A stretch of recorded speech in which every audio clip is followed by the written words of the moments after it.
Bismillahirrahmanirrahim. Assalamualaikum warahmatullahi wabarakatuh. Salam sejahtera untuk kita semua. Oke, baik. Kemarin ada pertanyaan tentang WACC di pertemuan 15. Nah, kali ini video ini dibuat untuk pertanyaan tersebut. Maka saya Nurwita SCMM akan memberikan penjelasan apa sih WACC dan juga ada studi kasusnya juga. Oke, langsung aja. Di mana WACC atau Weighted Cost of Capital atau bahasa Indonesianya adalah biaya modal rata-rata tertimbang. Kita akan mengenal WACC, di mana WACC itu adalah cara menghitung cost of capital atau biaya modal yang kita keluarkan untuk mendapatkan pendanaan dari suatu perusahaan. Berdasarkan apa? Berdasarkan kombinasi utang, ekuitas atau modal suatu perusahaan. Biasanya itu ada di sisi pasifa pada neraca, di mana sisi pasifa itu terdiri dari utang dan modal. Untuk apa? Untuk pendanaan perusahaan tersebut, maka biaya yang dikeluarkan untuk mendapatkan modal serta utang itu berapa sih yang ingin kita hitung, berapa sih proporsinya, berapa sih yang perusahaan harus keluarkan. Jadi WACC itu digunakan untuk menguji kelayakan investasi ke sebuah perusahaan berdasarkan struktur modal yang bervariasi, utamanya yang melibatkan komponen hutang dan modal, sehingga komposisi hutang dan modal atau ekuitas seringkali tidak sama.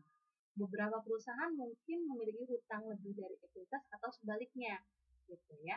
Oke, langsung aja. Jadi tujuannya untuk apa sih? Jadi setiap modal akan bervariasi tergantung pada presentasi kontribusinya terhadap struktur modal. Sehingga untuk alasan ini kita harus memboboti masing-masing komponen modal sehingga perusahaan tahu berapa sih mahal yang harus dia kumpulkan untuk mendapatkan modal tersebut atau berapa sih mahal bagi perusahaan untuk mengumpulkan dana yang dibutuhkan gitu ya. Oke, langsung aja ke rumusnya, di mana rumus WACC itu atau disebut KA itu sama dengan WD, di mana WD adalah proporsi utang dari modal dikali KD adalah biaya utang tersebut. Nah, kalau utang itu ada biasanya pajak, dan pajak itu ditentukan sehingga dia dikalikan dari eh, satu dikurang pajak, kemudian dikalikan biaya utang tersebut, baru dikalikan WD atau proporsi utang dari modal. Kemudian udah menghitung untuk menghitung proporsi dari WACC-nya dari utang, kemudian ditambahkan WP, di mana WP itu adalah proporsi saham preferen dari modal dikali KP, biaya saham preferen. Jadi kalau kita perusahaan mengeluarkan saham, dia punya biayanya, biaya cetak dan lain-lain itu harus diperhitungkan juga. Itu namanya KP, biaya saham preferen. Kemudian ditambah WE, di mana WE itu adalah proporsi saham biasa baru. Dari proporsi itu komposisi dari permodalan si perusahaan tersebut ya, gitu ya. Oke, lanjut lagi dikali KE, di mana KE itu adalah biaya saham biasa baru. Oke, dari rumus ini kita langsung aja ke kasus yang sudah saya berikan di pertemuan 15, kemudian kita bahas. Oke. Kemudian soal perusahaan cendana dalam membiayai proyek investasinya menggunakan beberapa sumber dana secara serentak, gitu ya. Jadi sumber dana yang biaya modal dana tersebut adalah sebagai berikut, di mana sumber dana yang terdiri dari utang, saham preferen, saham biasa, dengan masing-masing jumlah utangnya 400 juta, COC-nya cost of capital-nya itu 21%, kemudian saham preferen dengan jumlah 300 juta, COC atau biaya modal yang dikeluarkan itu 18%, kemudian saham biasa dengan jumlah 900 juta, COC-nya 16%. Nah, yang diketahui itu pajaknya 30% untuk utangnya, jadi saham-saham juga. Kemudian hitunglah biaya modal rata-rata tertimbangnya. Oke, langsung aja check this out untuk jawabannya teman-teman ya. Oke, ini pembahasannya di mana sumber dana itu kita buat tabel Excel. Nah, kemarin ada pertanyaan, Bu, proporsinya ngambil dari mana sih? Oke. Sekarang kita bahas. Sumber dana yang sudah tadi saya sebutkan, kita cari untuk proporsinya. Di mana proporsi dari utang itu 25%, caranya adalah di mana 400 juta dibagi total seluruhan dari sumber dananya. Jadi 400 juta tambah 300 tambah 900 adalah 1,6 M. Dikali 100%. 400 juta dibagi 1,6 M itu 0,25. Dikali 100% jadi 25%. Jadi proporsinya ada 25%. Yang berikutnya, untuk proporsi dari saham preferen itu adalah di mana jumlah saham preferen dibagi total seluruh sumber dananya. 300 juta dibagi 1,6 M dikali 100%. Jadi 0,1875 dikali 100% sama dengan 18,75%. Oke, check this out lagi. Yang ketiga, saya berikan bintang nih yang ketiga. Oke, bintang 3 general ya.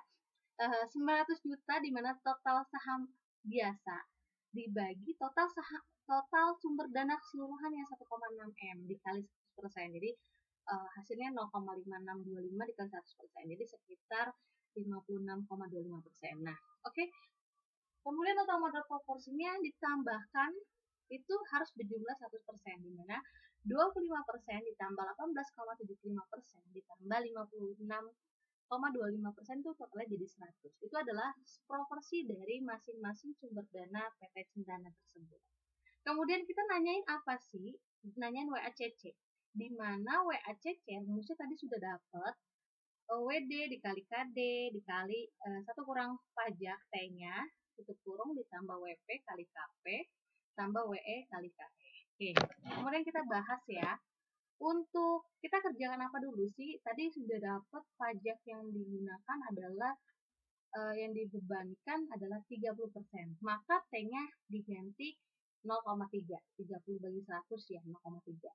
Kemudian 1 kurang 0,3 jadi 0,7. 0,7 KD-nya berapa di sini? COC-nya ya. Cost of capital-nya 21%. Jadi 21% kali 0,7 hasilnya 14,7%. Kemudian kita itu udah KD ya. KD-nya udah bebas pajak ya. Sudah dikurang pajak, kemudian dikali 25% hasilnya 3,675%. Ya tinggal dikaliin aja sebenarnya proporsi dan COC-nya gitu ya. Kemudian ini yang untuk utang adalah WACC-nya 3,675%. Kemudian untuk saham preferen tinggal dikali aja sih, sebenarnya gampang. 18,75% dikali 18% sama dengan 3,375%. Oke, kemudian yang berikutnya untuk WACC dari saham biasa adalah 56,25% dikali 16%, jadi hasilnya 9%. Kemudian totalkan semua dari WACC tersebut. 3,675% ditambah 3,375% ditambah 9%. Jadi hasil WACC seluruh sumber dananya adalah 16,0,5%. Oke, itu adalah hasilnya. Silakan kalian cocokkan sendiri. Hasil saya benar enggak ya dengan yang sudah saya bahaskan. Oke, itu aja sih akhir kata. Alhamdulillahirrahmanirrahim. Terima kasih atas perhatiannya semua. Oke, dengan saya Nurwita SNM. Oke. Wabillahi taufiq walhidayah. Wassalamualaikum warahmatullahi wabarakatuh. Oke.